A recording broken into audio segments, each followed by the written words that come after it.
In May, I got a call from a woman named Chara Rice Booth. She told me her son was struggling with his mental health and she was trying to get him help. And she was worried that if she didn't, he would hurt somebody. So I started investigating and requesting records. But before our story could air, I got a tip that her worst fear may have come true. 911, what's the location of your emergency? On October 3rd, just before 3 in the morning, Someone was stabbed? Yes. Chara Booth called 911. According to a grand jury indictment, her son, 30-year-old Javon Booth, attacked someone in her home with a knife, leading him to be charged with attempted murder, felonious assault, and aggravated burglary. According to the Franklin County Prosecutor's Office, he's also accused of stabbing his Lyft driver just a few hours earlier. Hello, 911. Hello, please helping me, please helping me. Prosecutors say the driver survived that attack, but they don't know the person's current condition. Javon is charged with felonious assault in that case. After his arrest, his mom, Chara, sat down with 10-investigates. She says this could have been prevented if he'd been picked up by law enforcement and taken to the hospital for the mental health evaluation she requested days before. Regardless if he did it, if he didn't do it, regardless of the outcome, regardless of anything, he's sick. He should have never even been out to have had the opportunity to hurt anyone. Medical records show Javon has schizoaffective disorder. On September 18th, she called NetCare. They're contracted with Franklin County and 10 others to provide mental health evaluations. The goal would be to evaluate Javon and then ask a judge to issue a probate order, allowing law enforcement to pick him up and take him to the hospital for mental health treatment. If it's determined that he's a risk to himself or others, a court could order up to 90 days of that treatment. Records show that Javon had been threatening to kill others and that Chara was worried about him attacking people. They also showed that a probate order was granted for fear that Javon was in psychosis. Chara was informed that the Franklin County Sheriff's Office would have 10 days to find him and pick him up, and if they didn't, she'd have to call back and start the process all over again. Chara tells 10-investigates Javon wasn't picked up in time, and then she got sick. I thought, oh, it's a cold, I could shake it, but I felt really bad. His probate expired that Sunday, which may have been like September, 30th maybe, and so I had to reissue it.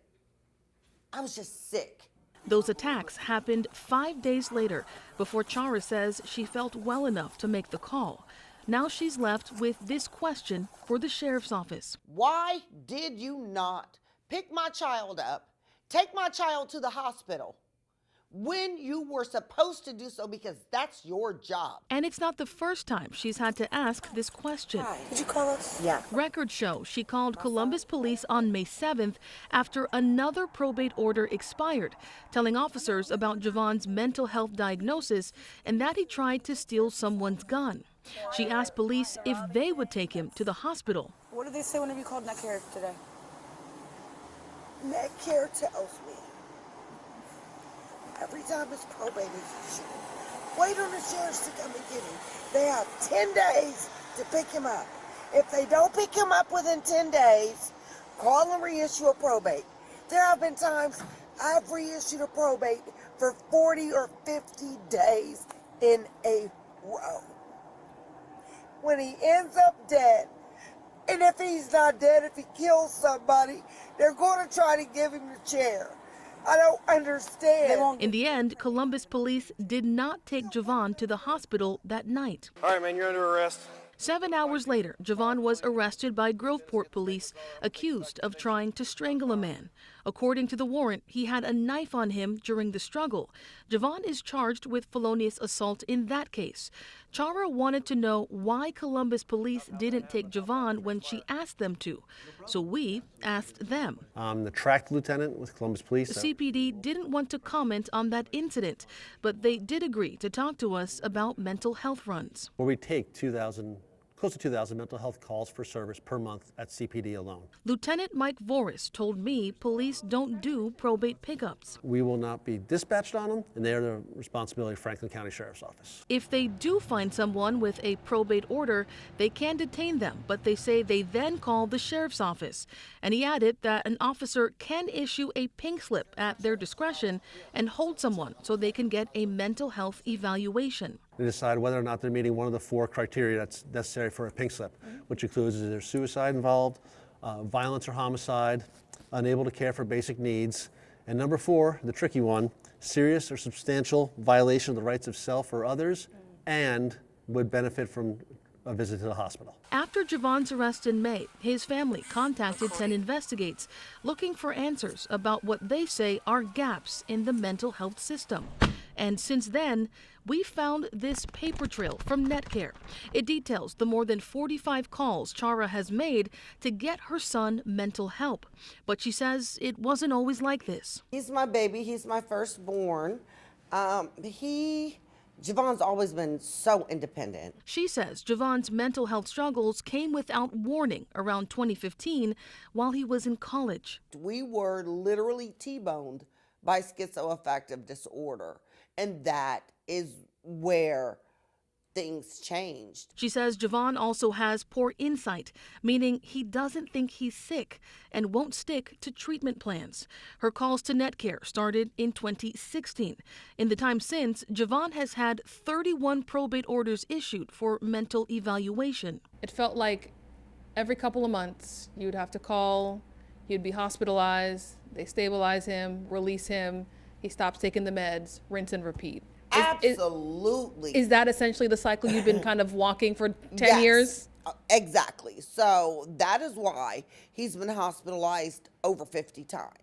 Those records also list Javon as behaving violently or as a harm to others at least 20 times. Legally, Chara says she can't force her son to get mental health treatment, so she calls Netcare every time she notices a decline in his mental state. And over the last 9 years, on average, she's had to call every 3 to 4 months. They failed my son since a minimum of 2020. It's a journey that's led her to push for accountability, starting with the Franklin County Sheriff's Office. Javon's Netcare records show they didn't pick him up on at least 9 different occasions while he had an active probate order. Are they coming today? Are they coming tomorrow? Or are they not even going to be able to come this week? Give me transparency. Give me accountability. And that's what I don't have. And she feels like those lapses are putting the public in danger. I am very concerned about people. I'm very concerned about the public. I am very concerned about all of us as a unit. We wanted to know why these lapses were happening and how often they occurred. And for months, we've been asking the Franklin County Sheriff's Office for a sit-down interview to talk about it. They declined our requests, but they did send us a statement saying they couldn't comment on specific probate warrants. It also says in part, quote, every year, the Franklin County Sheriff's Office receives and responds to a substantial number of warrants issued by the Franklin County Probate Court. These warrants may be executed by all law enforcement officers within their jurisdictions. The Sheriff's Office relies primarily on the warrants and SWAT unit. However, the Patrol Division also assists in serving warrants, particularly on the weekends. End quote. We also took our questions to Netcare earlier this year.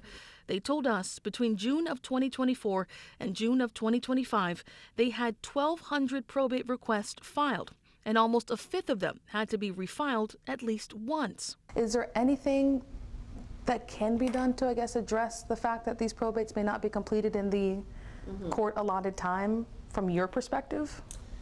That's tough. I don't know all the reasons that people may not be picked up. I'm not sure the solution, to be honest. Another question Chara has posed was why she had to keep refiling every time if they all knew her son was sick. Leaders with Netcare say it's because they have to walk a fine line between a person's rights and the public's safety. If they have mental health, they do have the right to not be in treatment, to not take medication, and a lot of that obviously is from the history in this country and just the history of involuntary mental health. And as she waits for a fix, Chara says she feels chained to the NetCare line to protect her son and others. What else am I going to do? I'm tired. I'm tired. I'll just never quit on my son until I'm no longer here. But I understand why people do. And there are still a lot of unanswered questions in this case. We are pushing both the sheriff's office and the court system for more answers when it comes to lapses on those probate order pickups. But we also want to hear from you.